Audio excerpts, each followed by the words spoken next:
Hello students हमने जो अपनी लास्ट वीडियो में टॉपिक स्टार्ट करा हुआ है वो है स्ट्रक्चर ऑफ यूबैक्टीरिया और हमने उसकी स्ट्रक्चर अप टू उसके कंपोनेंट्स अप टू प्लाज्मिड्स तक कर लिए थे। तो सेल इनवेल्प, साइटोप्लाज्म, न्यूक्लियोइड और प्लाज्मिड्स, ये हम इसके चारों कंपोनेंट्स ख़त्म कर चुके हैं।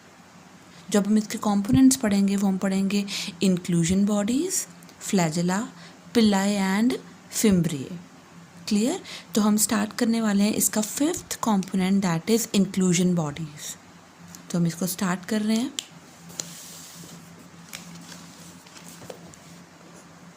Fifth component is inclusion bodies.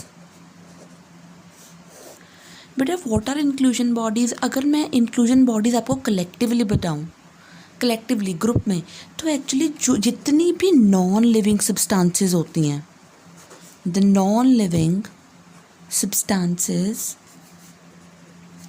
in the cytoplasm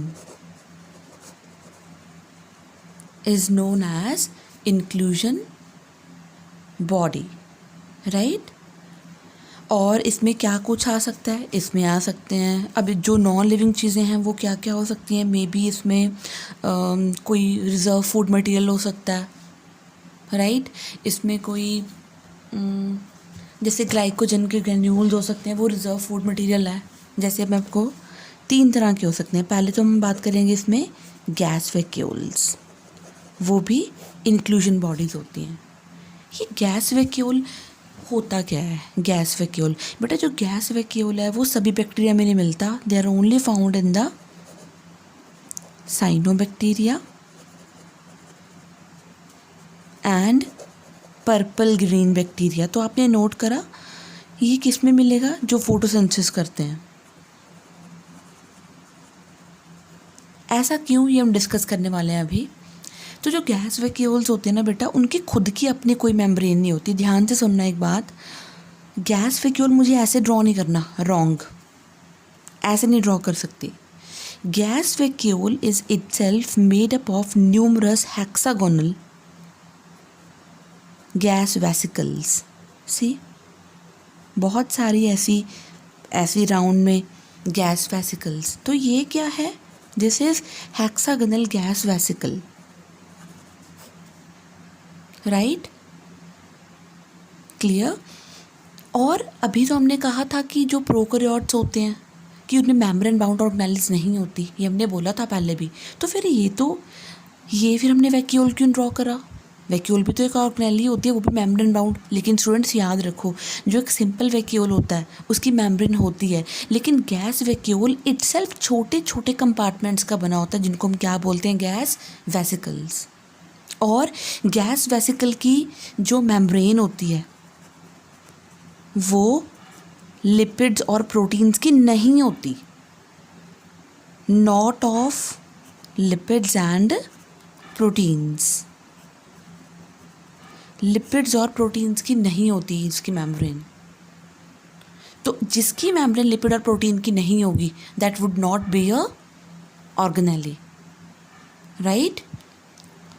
तो अब काम क्या है गैस वैक्यूल्स का? बेटा जो गैस वैक्यूल्स होते हैं ना, वो हेल्प करते हैं बियोंसी मेंटेन करने में। बियोंसी यू नो, फ्लोटिंग करवाने में।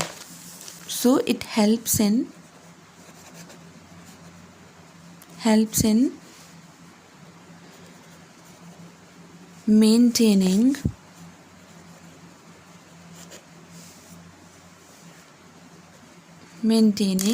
buoyancy.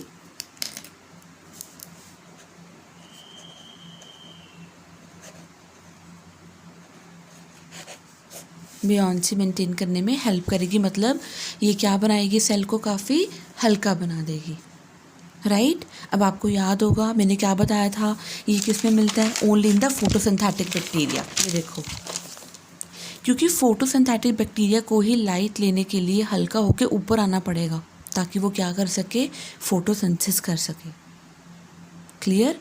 और मैं बता दूं, जो इसकी मेम्ब्रेन होती है ना, गैस वैक्यूल की मेम्ब्रेन होती है, वो हम कहते हैं सिर्फ गैसेस के लिए परमिएबल होती है, but it is non permeable to water, right? मैं यहाँ पे नोट कर रही हूँ।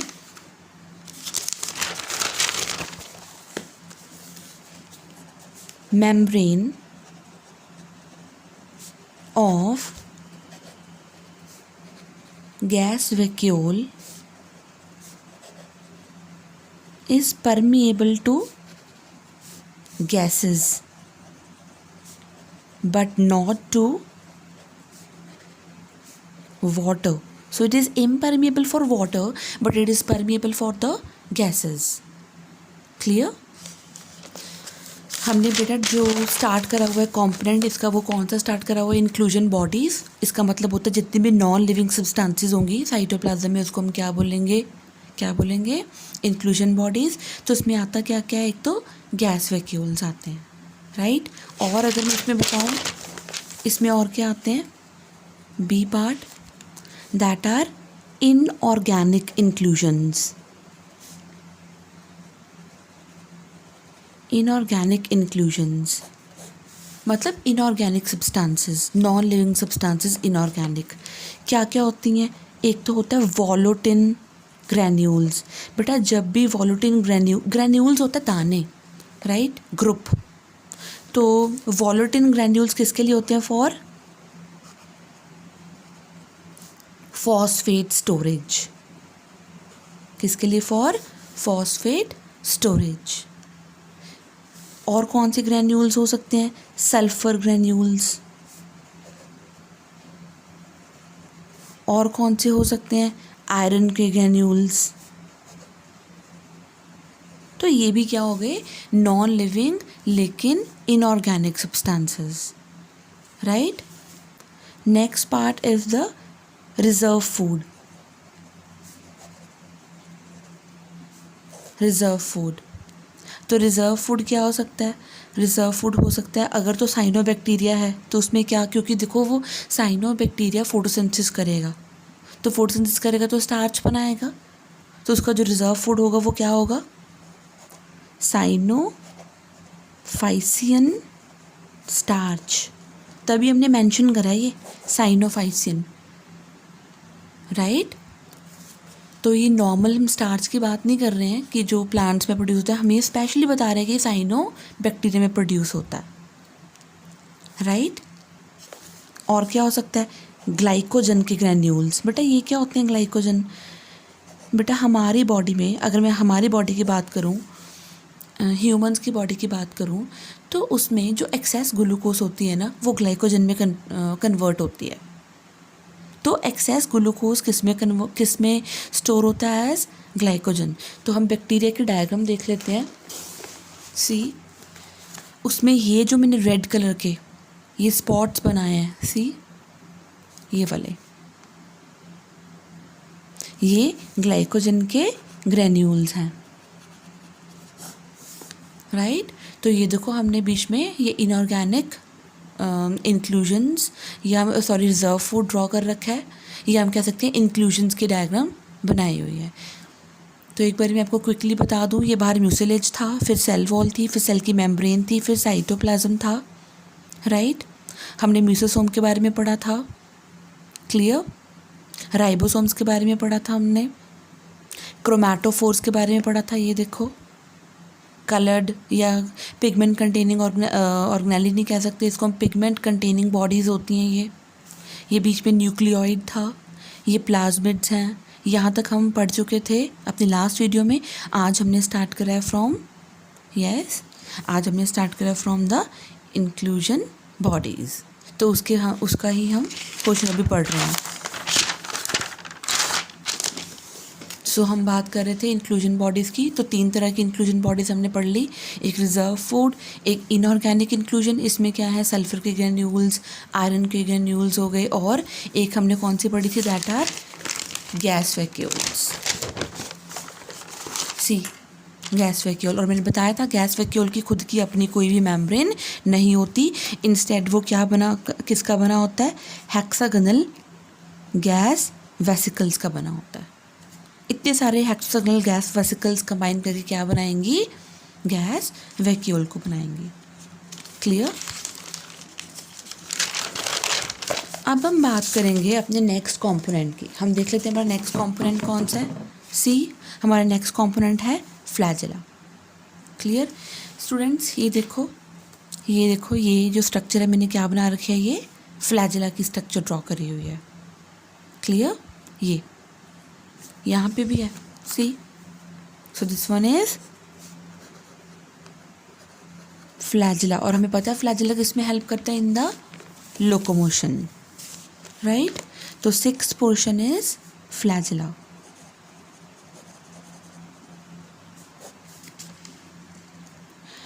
नाउ बेटा, जो फ्लैजिला है वो यूनिस्ट्रैंडेड होता है, मतलब उसके बीच में एक ही स्ट्रैंड होता है।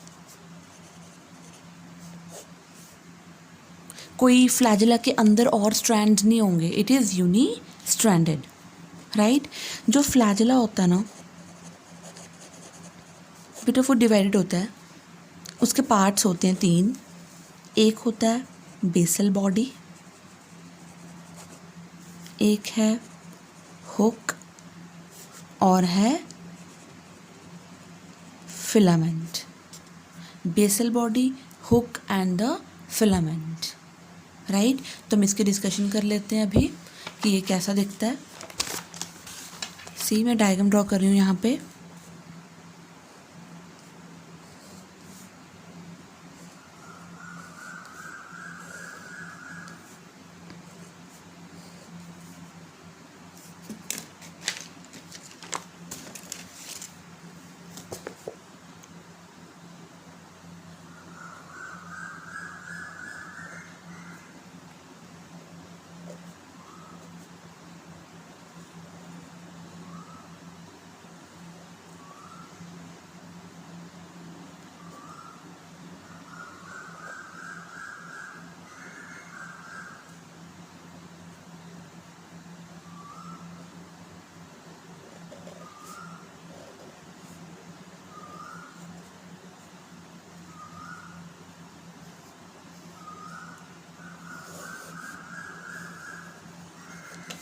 सी, ये मैंने स्ट्रक्चर बनाई है फ्लैजिला की। अब ध्यान से देखो, दिस वन, ये जो स्ट्रक्चर बनाई है मैंने इतनी सी, this one is plasma membrane. क्या है ये? Plasma membrane. अच्छा, प्लाज्मा मेम्ब्रेन के नीचे क्या होगा? यहाँ पे साइटोप्लाज्म। मैंने बस इतना सा हिस्सा बनाया है बैक्टीरिया की सेल इनवेल्प का। ये देखो, ये क्या है? Cell wall. सेल वॉल के बाहर क्या होगा? यहाँ पे म्यूसिलेज। अब आपको याद होगा ये क्या है? म्यूसिलेज। ये क्या है? Cell wall. और ये क्या है? Plasma membrane. इन तीनों को हम कलेक्टिवली क्या बोलते होते हैं? Yes, cell envelope. इसको, म्यूसिलेज को, सेल वॉल को और प्लाज्मा मेम्ब्रेन को कलेक्टिवली जो हम टर्म देते हैं वो क्या देते हैं हम? सेल का इनवेल्प, राइट? तो अब ध्यान से देखो, ये जो पोर्शन है, ये वाला, जो कि ये रिंग्स ही आपको नज़र आ रही हैं, 1 2 3 4 rings. These 4 rings, they form the basal body. What they form? They form basal body. ये जो आपको सबसे वाइडेस्ट पोर्शन नज़र आ रहा है, देखो ये वाला कर्व्ड सा पोर्शन, वाइडेस्ट, ये वाला, this one is the hook. और ये वाला पोर्शन क्या है? Filament. Basal body, hook and the filament. तो अभी हमने इन्हीं की डिस्कशन करनी है। हम बोल रहे थे जो फ्लैजिला है वो यूनिस्ट्रैंडेड, यूनि मतलब 1 स्ट्रैंडेड ही होगा। फ्लैजिला में जो पार्ट्स हैं वो बेसल बॉडी, हुक है और फिलामेंट है, राइट? तो हम डिस्कशन कर रहे हैं अब इसकी। बेसल बॉडी, बेटा बेसल बॉडी में देखो रिंग लाइक स्वेलिंग्स हैं, राइट? और वो किस किस रीजन में आ रही हैं? 2 रिंग्स तो आ रही हैं प्लाज्मा मेम्ब्रेन में, और 2 रिंग्स आ रही हैं किस में? सेल वॉल में। सी, ध्यान से देखो, 2 रिंग्स आ रही हैं प्लाज्मा मेम्ब्रेन में और 2 रिंग्स आ रही हैं किस में? In the cell wall. देखो, ये प्लाज्मा मेम्ब्रेन है और ये सेल वॉल है, राइट? और ये जो कर्व्ड पोर्शन है हुक, इसका काम क्या है? ये बेसल बॉडी को फिलामेंट से कनेक्ट करता है। तो ये मिडल वाला पोर्शन हो गया ना। Hook is the middle portion which connects the this basal body with the filament, and remember this is a thickest part, ये मैंने बताया था, this is the thickest part of the flagella. उसके बाद filament is a long tube like structure है. देखो long है, tubular है, और मैंने ये पहले बताया हुआ है जो फ्लैजिला है उसके प्रोटीन का नाम क्या होता है. Flagella is made up of flagellin protein, right. Flagella is made up of flagellin protein, right. और मैं आपको बता दूं जो फ्लैजिला होता है ना वो rotation type of movement show करता है, इस तरह से, ऐसे रोटेशन तक, राइट. ऐसे ऐसे मूव करता है फ्लैजिला. अगर flagella rotation type of movement करता है तो वो वाटर को बैकवर्ड मूव करता है और ऑर्गेनिज्म को आगे. तो जो बैकवर्ड फोर्स लगती है वही ऑर्गेनिजम्स को आगे या बैक्टीरिया को आगे पुश कर देती है. सो जो बैक्टीरिया का फ्लैजिला होता है, I am writing it here, bacterias flagella perform rotation type of movement.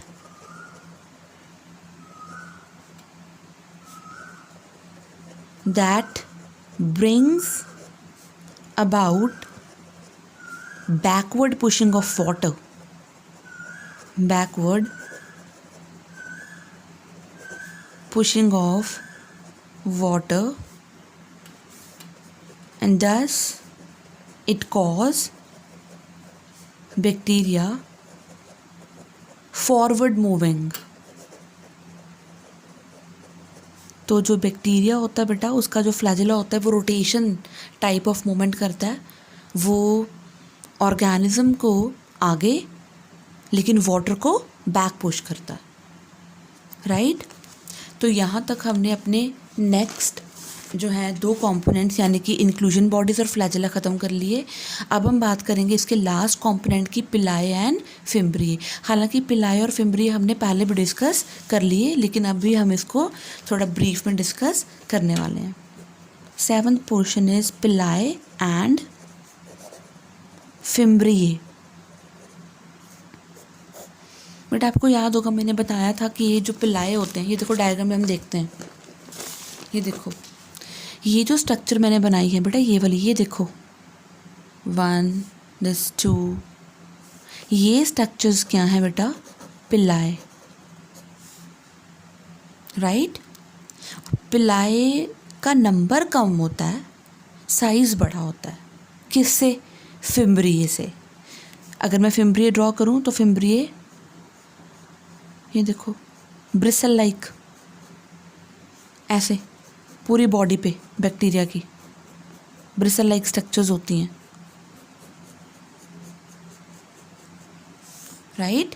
तो ध्यान से देखो पिलाए का, ये पिलाए है ये वाला, पिलाए का नंबर कम, नंबर कितना होता है just 1 to 4 in 1 bacterial cell. लेकिन जो फिम्ब्रिए है उसका साइज़ छोटा, नंबर ज़्यादा है. क्लियर. तो पिलाए एंड फिम्ब्रिए के साइज़ में और नंबर में फ़र्क होता है. चलो हम इसको डिस्कस कर लेते हैं. Pili they are longer, fimbriae they are shorter, right. और जो पिलाए होते हैं ना वो मैंने बताया था पहले ही, वो क्यों डेवलप होंगे किसी बैक्टीरिया में, अगर उसके पास क्या होगी, एफ प्लाज्मिड. स्टूडेंट्स हमारी पिछली वीडियो में हमने प्लाज्मिड्स की डिस्कशन करी थी. मैंने बोला था कि जो एफ प्लाज्मिड होती है उसको हम फर्टिलिटी फैक्टर भी बोलते हैं, राइट. जिस बैक्टीरिया में, मैं यहाँ पे ड्रॉ कर रही हूँ साइड पे, जिस बैक्टीरिया में वो प्लाज्मिड फर्टिलिटी फैक्टर होगा वो क्या डेवलप करता बेटा, वो डेवलप करेगा पिलाई को. और पिलाई किस में हेल्प करती है, पिलाई हेल्प करती है कॉन्जुगेशन ब्रिज बनाने में between the two bacteria during reproduction. तो रिप्रोडक्शन के टाइम पे जो कॉन्जुगेशन ब्रिज है, मतलब एक तरह से मटेरियल को, जेनेटिक मटेरियल को पास करने के लिए जो वे है, रास्ता है, वो बनाने का काम किसका होता है, पिलाई का. और वो पिलाई क्यों डेवलप होगी, पिलाई डेवलप होगी अगर बैक्टीरिया के पास क्या होगा, एफ प्लाज्मिड होगी. अगर बैक्टीरिया के पास एफ प्लाज्मिड होगी उस बैक्टीरिया को हम क्या बोलते हैं बेटा, डोनर. दूसरे को हम क्या बोलेंगे जिसके पास नहीं होती, वो क्या होता है, recipient. Donor is actually male, recipient is female. तो डोनर को हम एफ पॉजिटिव बोलते हैं, जो रिसिपिएंट होता है उसको हम क्या बोलते हैं, एफ नेगेटिव। बेटा ये चीज़ें हम सारे डिस्कस पहले ही कर चुके हैं, राइट। नाउ पिलाई का जो काम है, जो पिलाई का जो फंक्शन था that is attachment and formation of conjugation bridge.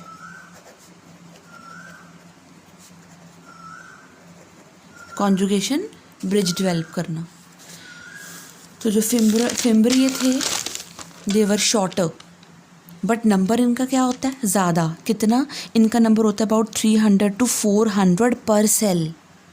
लेकिन पिलाई का नंबर मैंने बताया था आपको, दैट इज़ 1 to 4, राइट। और जो फिम्ब्रिए होते हैं उनका काम क्या होता है, ये भी अटैचमेंट में हेल्प करते हैं, लेकिन ये कॉन्जुगेशन ब्रिज नहीं बनाते। They help in attachment to solid surface. तो अगर बैक्टीरिया को सॉलिड सरफेस पे अटैच होना है, या बैक्टीरिया ने अगर यूरिनरी ट्रैक्ट में, urinary tract you know the way from which the urine comes, urinary tract is the way from where the urine comes. So अगर यूरिनरी ट्रैक्ट के साथ अटैच होना है तो भी वो फिम्ब्रिए से अटैच होगा, राइट। तो जितने भी बैक्टीरिया पैथोजेनिक होंगे, मतलब इन्फेक्शन कॉज करने वाले होंगे, उनमें फिम्ब्रिए पक्का होंगे, क्योंकि तभी वो अपनी फिम्ब्रिए की हेल्प से क्या कर जाता है, अटैच कर जाता है। क्लियर स्टूडेंट्स, ये चीज़ आपको क्लियर हो चुकी है, पिलाई एंड फिम्ब्रिए। यानी कि अब हमने यहाँ तक अपने यू बैक्टीरिया की सारे के सारे कॉम्पोनेंट्स को कर लिया है discuss. Let's have a look again, वो कौन कौन से कॉम्पोनेंट्स थे। See, cell envelope, cytoplasm, nucleoid, plasmids, inclusion bodies, flagella, pili and fimbriae. ये जो स्ट्रक्चर्स मैंने अभी ड्रॉ करी हैं, ये जैसे मैं अभी ड्रॉ, ये है फिम्ब्रिए, राइट, फिम्ब्रिए। तो बेटा अभी हम एक छोटा सा टॉपिक इसी वीडियो में और करने वाले हैं, वो है gram positive and gram negative bacteria जो होते हैं उनकी स्टेनिंग की डिस्कशन। सो स्टेनिंग मतलब कलर देना, कलर छोड़ना, जैसे डाई बोलते हैं, राइट। Staining of bacteria.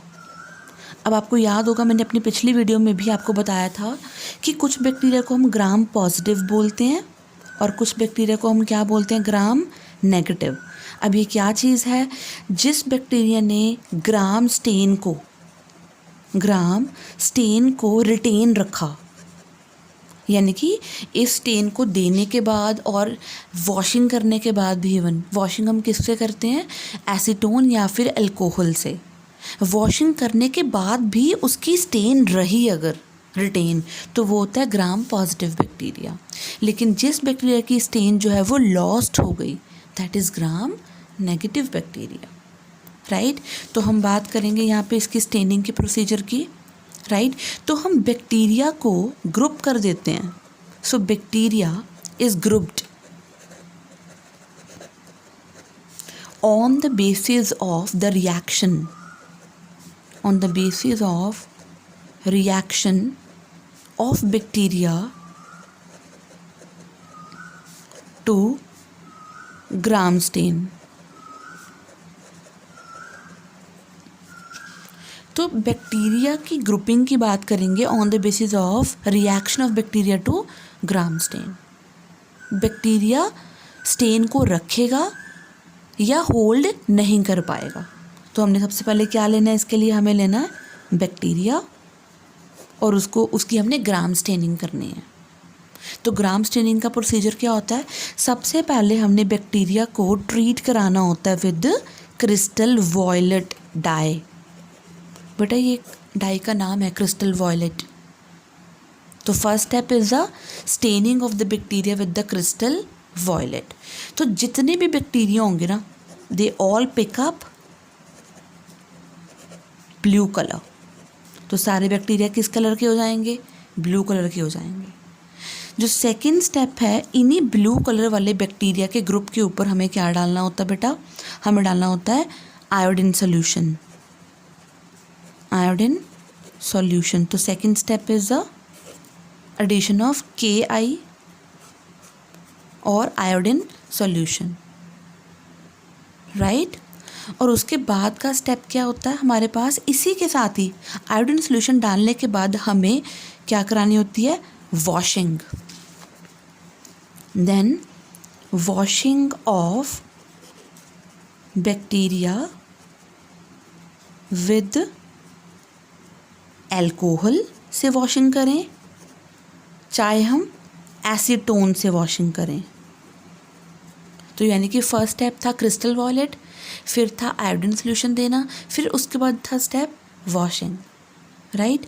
अब वॉशिंग करने के बाद जिस बैक्टीरिया ने तो वॉशिंग करने के बाद भी ब्लू कलर को रिटेन रखा, so the bacteria which retain blue colour even after washing,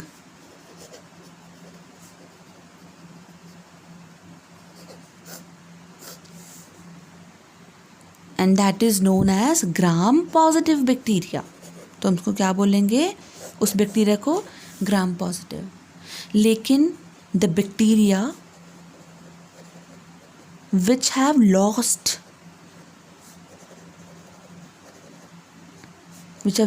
there blue colour, they are gram negative bacteria. तो हम ग्राम पॉजिटिव और ग्राम नेगेटिव बैक्टीरिया की डिफ्रेंसिएशन कैसे करेंगे? By the gram dye, gram staining procedure. अब हमारे mind में question कि ऐसा क्या है, कुछ बैक्टीरिया ने तो ग्राम स्टेन को वॉशिंग के बाद भी रिटेन रख लिया और कुछ बैक्टीरिया ने वॉशिंग के बाद ग्राम स्टेन को लॉस्ट कर दिया, राइट।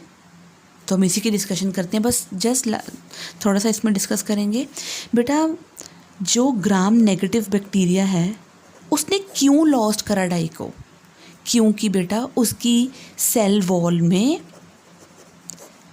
मोर लिपिड कंटेंट था, because gram negative bacteria has cell wall and that cell wall contain more lipid content as compare to other bacteria. तो जो लिपिड्स होते हैं ना, राइट, तो हम कह सकते हैं कि जो हम ये बोलेंगे कि washing of the stain in gram negative bacteria is due to high lipid content of the cell wall which gets dissolved in organic solvent like acetone. तो जो ज़्यादा लिपिड्स होने के कारण जो स्टेन है वो होल्ड नहीं रह पाई, राइट। और हमें ये भी पता है जो ग्राम पॉजिटिव बैक्टीरिया होता है उसमें लिपिड्स कम होती हैं। अब आपको याद करनी पड़ेगी हमारी पिछला इसी में जो कंपोनेंट्स ऑफ यू बैक्टीरिया का टॉपिक था, दैट इज़ सेल वॉल। ये देखो,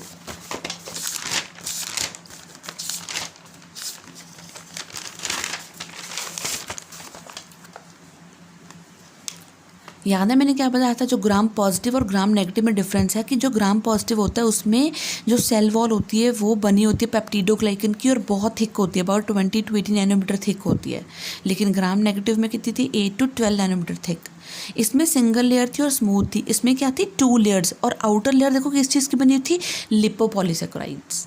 तो इसमें लिपिड ज़्यादा होने के कारण, राइट, जो डाई है, जो कलर है वो डिज़ोल्व हो जाता है, बिकॉज लिपिड्स होल्ड नहीं कर पाती डाई को। तो जितने भी ऑर्गेनिक सॉल्वेंट्स होते हैं जैसे कि एसीटोन, अल्कोहल, वो क्या कर देंगे बेटा? इसको डिज़ोल्व। तो जो स्टेन है वो रिटेन नहीं रहेगी। So this is a procedure of the gram staining. Clear? So अब हम अपनी वीडियो को बस यहीं तक ही कंटिन्यू करेंगे, इसके बाद नहीं, और नहीं करेंगे टॉपिक इसमें। हम अपना नेक्स्ट टॉपिक अपनी नेक्स्ट वीडियो में स्टार्ट करेंगे। Bye bye students.